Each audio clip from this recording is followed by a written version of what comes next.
Right, so Benjamin Netanyahu has an all-new enemy. And I phrase it that way intentionally because this is less an attack on Israel itself in this instance, more a specific attack on him. Less a military foe, more a personal one.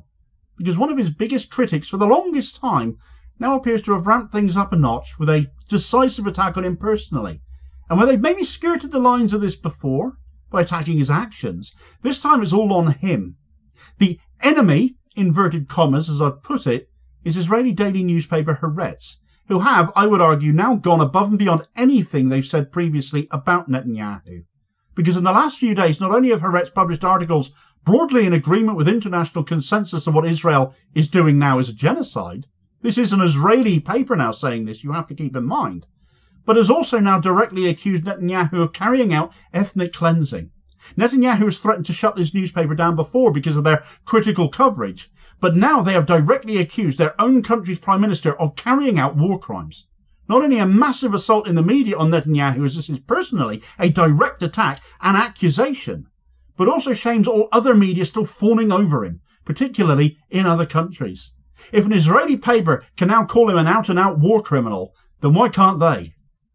Right, so Benjamin Netanyahu's newest enemy is a newspaper, functionally moving up from being just critical of his actions, as Haaretz have been for quite some time now. Certainly are not Netanyahu's biggest fans at all, some of his most vocal critics as they've been in fact. But now they've directly accused him of committing ethnic cleansing. Certainly not something new to all of us who have been paying attention to the realities of the Israeli atrocities being committed in the Middle East. But an Israeli newspaper is now also saying it in straightforward, no-holds-barred form, and that is huge. That is a big shift, and they did so in an editorial at that, so speaking on behalf of the newspaper itself. Now, some might be listening to this and thinking, Damo, this genocide has been going on for more than a year now. Where has Haaretz been all that time? And I'd say, yeah, fair point. We've seen Israel raise the Gaza Strip from one end to the other, haven't we? Then go back over the same ground, doing it all again, all whilst attacking Iraq and Yemen and Lebanon and Syria and the West Bank and Iran all at the same time. Where has Haaretz been all this time? And functionally, they pushed the boundaries only so far. They criticised Netanyahu's decisions, the damage, the death, the destructions of lives and livelihoods, the reputation of Israel, to a point they've been threatened with a shutdown.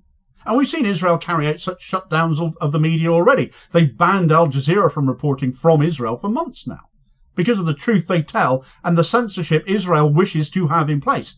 Cover from all journalists to stop them reporting on what they are doing, the war crimes they are committing. And Haaretz have drawn up short of crossing a line there before. But their latest editorial marks a shift, I think. And let's face it, does Netanyahu actually dare shut down one of his nation's biggest news outlets? It's one thing to ban Qatar-based Al Jazeera. It's quite another to ban an Israeli newspaper itself calling him out and calling him a war criminal. Because by telling the world, as Haaretz has done, that's what he is ordering happening in Gaza, is now ethnic cleansing. Not might be, not could be, not allegedly, but is ethnic cleansing. It does have a ring of enough is enough, come and get us about it from Haaretz. So what's triggered the shift, given everything that has already been witnessed in Gaza then? The annexation of northern Gaza appears to have been the straw that broke the camel's back. And the blame for that is very much directly aimed at Netanyahu personally in Haaretz's piece titled Netanyahu's Ethnic Cleansing in Gaza is on display for all to see. Here's a damning excerpt from it. This is literally the start of the article. The Israeli military is conducting an ethnic cleansing operation in the northern Gaza Strip. The few Palestinians remaining in the area are being forcibly evacuated. Homes and infrastructure have been destroyed, and wide roads in the area are being built and completing the separation of the communities in the northern strip from the centre of Gaza City. The area looks like it was hit by a natural disaster, Haaretz military correspondent Yaniv Kubovich concluded after a tour with Israeli forces there last week. What Kubovich saw, however, was not a natural disaster, but rather a premeditated act of human destruction. A senior IDF officer, identified by London's The Guardian newspaper's Brigadier General Itzik Cohen, the commander of the 162nd Division, explained to reporters, "There is no intention of allowing the residents of the northern Gaza Strip to return to their homes." The officer said the vast majority of residents of the area's communities, Beit Hanun, Beit Lahia, Al-Tatra and Jabalia, have already evacuated. "We received very clear orders," the officer said. "My task is to create a cleansed space. We are moving the population for its protection in order to create freedom of action for our forces." Cleanse space, they call it. Moving a population, of which 70% of whom that have been killed already in Gaza, having been women and children, really does show what Israeli protection is worth, I thought. And the clearing of areas, notably that of Jabalia, a literal refugee camp, makes that even harder to swallow. We also know that Israel's claims to have cleared the area of civilians has been achieved by simply designating everybody still there as active combatants instead.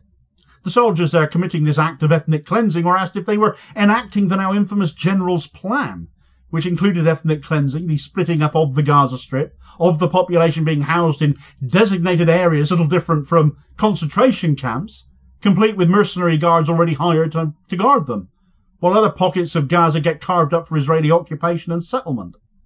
The soldiers claimed to have no idea what the General's Plan was, that they were simply following orders. Well, we heard that one before. Following instruction given by the IDF's Southern Command and Chief of Staff, they said. Yet despite the commander being interviewed by Yaniv Kobovich reiterating how Israel's IDF is the most moral army, the most ethical army, in allowing people to move south where there is, they claim, water, food and medicine, which absolutely is not being allowed into the north, where ethnic cleansing and war crimes are being committed, and where every human being, be they man or woman, young or old, is now Hamas, is now a legitimate target, and those being moved south, of course, will never be allowed back north again. Where it is easy to hide behind a label such as the General's Plan, though, Haaretz didn't do that, and they point this out in their article, that the ideal of General Jura Islands may have been the way this plan was sold to the public, but the implementation of it is on the commanders of today. The ones issuing the orders these soldiers in northern Gaza are following, the Chief of Staff of the IDF being Herzi Halevi, and the Southern Commander being Major General Yaron Finkelman, named and shamed in the article as they should be. But Haaretz doesn't leave it hanging on them either, because they shoot right for the top, since these commanders are ultimately subordinate to all of their political leaders, of course.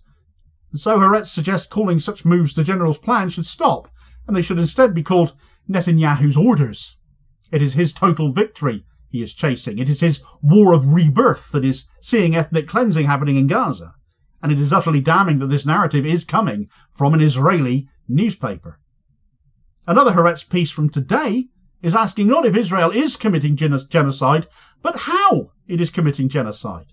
It has looked at Article 2 of the Genocide Convention, which lists the 5 criteria that define genocide, and looked in turn at each of them to see how Israel is committing it. These being A, killing members of the group, B, causing serious bodily or mental harm to members of the group, C, deliberately inflicting on the group conditions of life calculated to bring about its physical destruction in whole or in part, D, imposing measures intended to prevent births within the group, and E, forcibly transferring children of the group to another group. According to Haaretz, Israel have committed 4 of these. We know they have killed members of the group, Palestinian people, 43,000 the official death toll figure, but we know it's likely closer to 4 times that. Causing serious bodily or mental harm, of course they have, the official figures for that in excess of 100,000 now, so affected, again in actuality likely far higher. Deliberately inflicting conditions of life to bring about destruction, while turning off the water, the power, stopping food from entering, barring humanitarian aid. We know all this has been done too, and is still happening unabated. Imposing measures to prevent births. We'll look at the deliberate targeting of hospitals, of delivery rooms, of maternity wards or neonatal units. It has all happened, and then some. The only aspect of Article 2 that Haaretz couldn't attach to Netanyahu's orders was forcibly transferring children of the group to another group, because frankly that actually would have been a mercy. Instead, far too many children have just been killed, as we know all too well. It just takes one criteria to be met to constitute a genocide. Israel have met 4 of them, and that is evidenced and damned by one of their own newspapers, even when politicians in the other parts of the world, even our own Prime Minister, have said it's not a genocide. Where independent media holds Israel to account, where many foreign major outlets hold them to account, and where Western mainstream and politicians utterly fail to hold Israel to account, now one of their own newspapers has done it, and done so in the most excoriating and damning fashion, and I could go on because they have set about in the last few days really taking on Netanyahu personally. Just yesterday, another piece was published by Haaretz, another editorial, as it happens. This one was titled, Netanyahu's office's alleged crimes could rival those of a mafia, covering 3 criminal offences committed from within his own offices. Haaretz is tearing Netanyahu apart on a daily basis right now, as good a job of holding genocide to account as any, and it is their own nation's leader they're holding accountable. This is a newspaper that is holding power to account, as all journalists should. But in Israel, with Netanyahu being how he is, how long will he put up with that? How long will he put up with these attacks from his new enemy from within? He's threatened to shut Haaretz down before. They really do look now to be daring him to follow through. And what a message that would send to the world. Of course, it is not just in Israel that Netanyahu's orders are being carried out. The sheer level of staggering violence being committed against UN peacekeepers in Lebanon has seen them attacked every single day for the whole of October. And in years to come, the documentary reports published almost daily by those peacekeepers in UNIFIL will read like a war diary in the history books. Check out that story in this video recommendation here as your suggested next watch, and I'll hopefully catch you on the next vid. Cheers, folks.